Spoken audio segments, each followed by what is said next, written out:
Hello there. Surely these Brexit trade talks are heading towards no deal.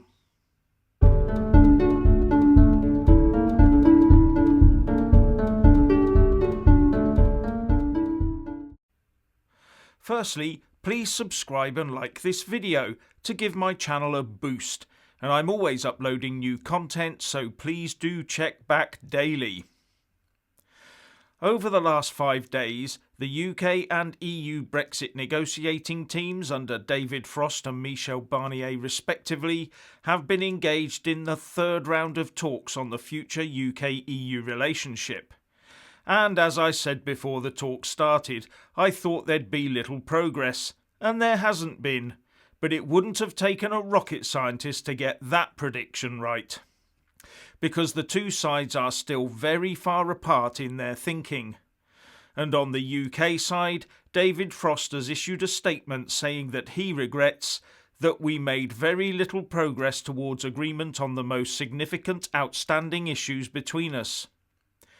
But he did say that it is very clear that a standard comprehensive free trade agreement with other key agreements on issues like law enforcement, civil nuclear and aviation alongside, all in line with the political declaration, could be agreed without major difficulties in the time available. But he went on to say that the major obstacle to this is the EU's insistence on including a set of novel and unbalanced proposals on the so-called level playing field, which would bind this country to EU law or standards or determine our domestic legal regimes in a way that is unprecedented in free trade agreements and not envisaged in the political declaration. As soon as the EU recognises that we will not conclude an agreement on that basis, we will be able to make progress.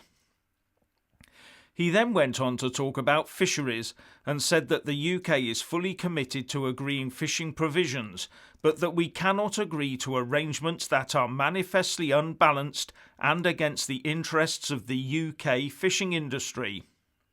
And then he said, it is hard to understand why the EU insists on an ideological approach which makes it more difficult to reach a mutually beneficial agreement. The underlining of the word which is Frost's, not mine. And he went on by saying, we very much need a change in EU approach for the next round beginning on the 1st of June. Now from the EU side, Michel Barnier had a pop at the UK. But he did agree with the UK team on two things when he said, with the exception of a few modest overtures, no progress was possible on the other most difficult subjects. And we were also able to start a dialogue on fisheries, even if our positions remained strongly divergent. But the rest was all about the UK being unreasonable in not agreeing to be bound up like a kipper. And on the EU dream of a level playing field, he said, on this subject it was a round of divergence without any progress.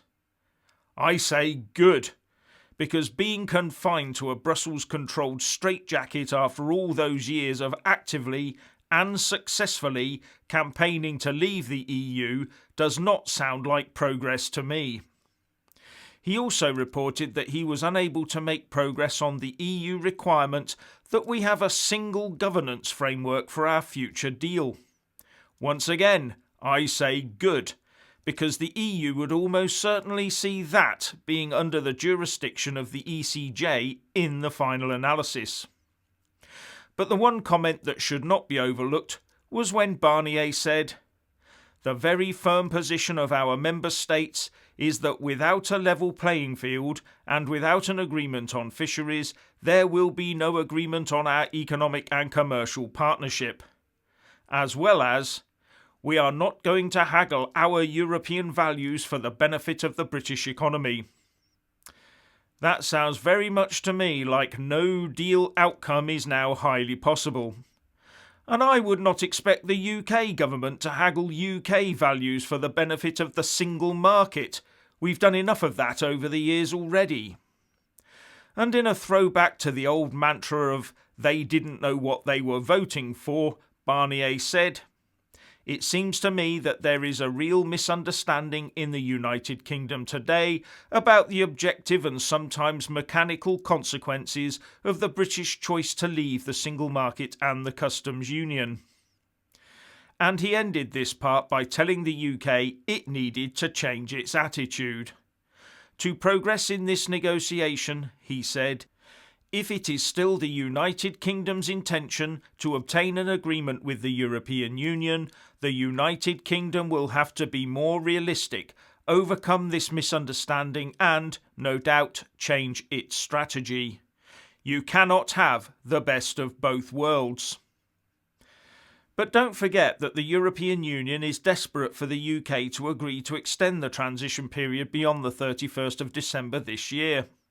That way they could screw more out of us, as well as tying us down with their post-health crisis rules and regulations, and while weaving the UK into any rescue packages put together to keep the Eurozone afloat. Now, Michel Barnier also included a response to the rather comprehensive letter Michael Gove sent to the EU Commission on the rights of UK citizens in the EU post-IP, and the worries the UK government has that the EU is not doing enough on this issue, something I talked about in a video this morning. Barnier said that guidance has been issued to EU member states on how to proceed with protecting the rights of UK citizens living in the EU post-IP. But we will also be watching closely, he said, to make sure that EU citizens residing in the UK do not face unfair treatment or discrimination. The European Parliament is particularly attentive to this. I wonder how many yellow vest protesters in Paris would agree with him that the EU is even faintly bothered with the rights of its citizens, and the Greeks, Italians and the Catalonians. And just today it's reported that there have been protests in Germany, France, Austria and now Spain, all largely aimed at the EU and their member state governments for their handling of the pandemic.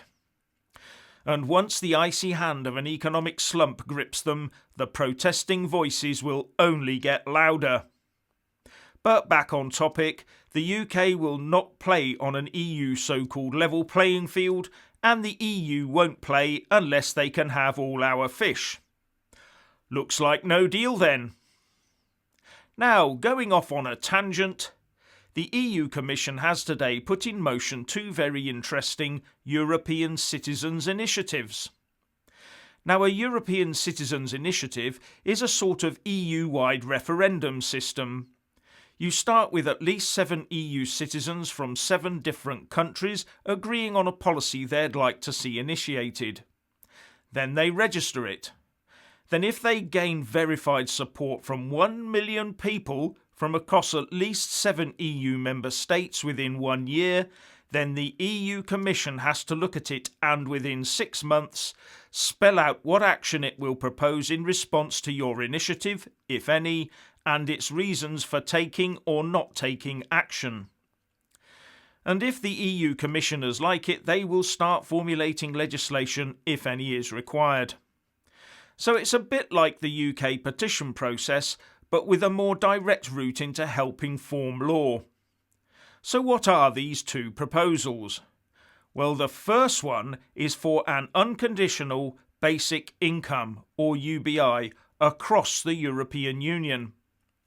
That's right, the EU Commission has set in motion a European Citizens Initiative that says, "Our aim is to establish the introduction of unconditional basic incomes throughout the EU, which ensure every person's material existence and opportunity to participate in society as part of its economic policy."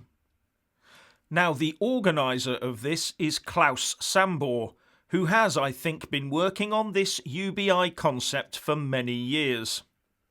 But maybe now, with all the economic fallout from the invisible enemy, he feels that this is exactly the right time to strike and get support right across the EU. And it could well be popular with millions of EU citizens, even if not with its governments and the banks. So why am I mentioning it? Well, the further across the EU this is advertised and highlighted, the more likely people are to sign up to it. And the more millions that do, the harder it will be for the EU Commission to ignore it. And the Commission answer to this one will, I would think, always have to be no, as they reminded the little people that they exist to pay the EU and not the other way around. So the more support this initiative gets in the EU, the more people that the EU Commission will upset when it does say no. The other European Citizens Initiative is about legalising the sharing of copyrighted material via digital networks. Another one that might, if properly marketed, get a lot of general support. Everyone likes free stuff. But of course the copyright holders will try and kill this one off as quickly as they can. This is another one that, if it takes off, has the ability to put the EU Commission at odds with the ordinary EU citizenry when it's forced to say no. Wouldn't it be a pity for Brussels if tens of millions of people supported these initiatives across the EU from places like Italy, France and Spain, then were left disappointed? Anyway, if you want to hear more from me, please don't forget to subscribe and also press that little bell, or you won't get any notifications. And if you want to see more of me, buy a mug with my mug on it. So what do you think about this? Please share and comment, and thank you for watching.